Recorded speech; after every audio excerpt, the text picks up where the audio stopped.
자, 일단 우리 부등식이라는 것은 예전에 방정식은 뭐였지? 그럼 그 전에 등식은 뭐였지? 자, 우리가 세 가지를 한번 생각해 볼게. 처음에 등식. 자, 그 다음에 방정식. 자, 그 다음이 세 번째가 부등식. 이렇게. 자, 그럼 일단은 부등식은 등식이 아니네. 아닐 부자를 써서 등식이 아니네. 이렇게 생각하면 되는데 결국 등식이라는 건 뭐냐면 등호를 사용하여 나타낸 식. 자, 이것을 우리는 등식이라고 얘기를 하고. 그렇다면 얘는 뭐겠어? 그렇지. 부등호를 사용하여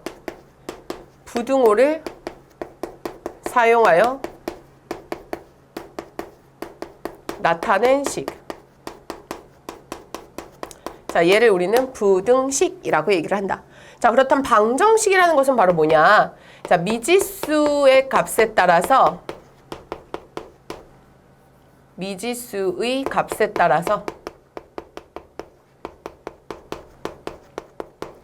자, 때로는 참이 되기도 하고 때로는 거짓이 되기도 하는 등식을 우리가 방정식이라고 한다. 그렇다면 방정식에는 반드시 미지수를 꼭 포함하고 있어야 될 것이고 거기에 등식이니까 등호도 포함을 하고 있어야 된다.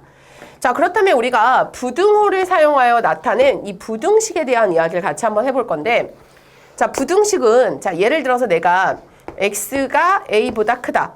이거를 말로 하면 x가 주인공이 되면 x는 a보다 크다. 자, 혹은 x는 a 초과이다. 이런 식으로 우리가 말로 설명해 줄 수가 있어. 만약에 주어가 a가 되잖아. 그러면 a는 x보다 작다. 이런 식으로. 누가 누구보다 큰지 작은지 이렇게 부등호를 사용해서 나타낸 식. 그럼 x가 이렇게 돼버리면 x는 a보다 크거나 같다. 그리고 x는 a 이상이다. 자, 만약에 이게 반대 부호면 미만이다, 뭐 이하이다, 뭐 이런 식으로 쓰지. 그래서 x는 a 미만, x는 a 이하이다. 그래서 x는 a보다 작다. 자, x는 a 미만이다. 자, 여기서 x는 a보다 작거나 같다.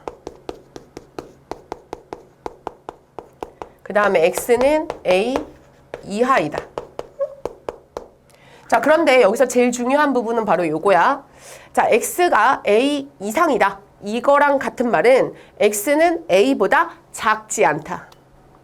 그때 크거나 같다. 그래서 x는 a보다 작지 않다.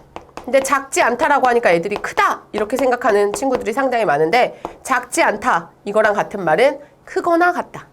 그러면 작거나 같다 이거랑 같은 말은 x는 a보다 그렇지 크지 않다.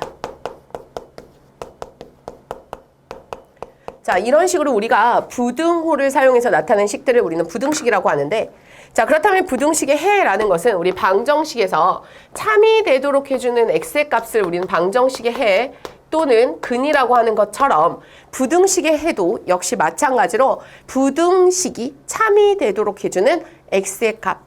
자, 이때 우리는 그걸 부등식의 해라고 얘기를 한다라는 거야.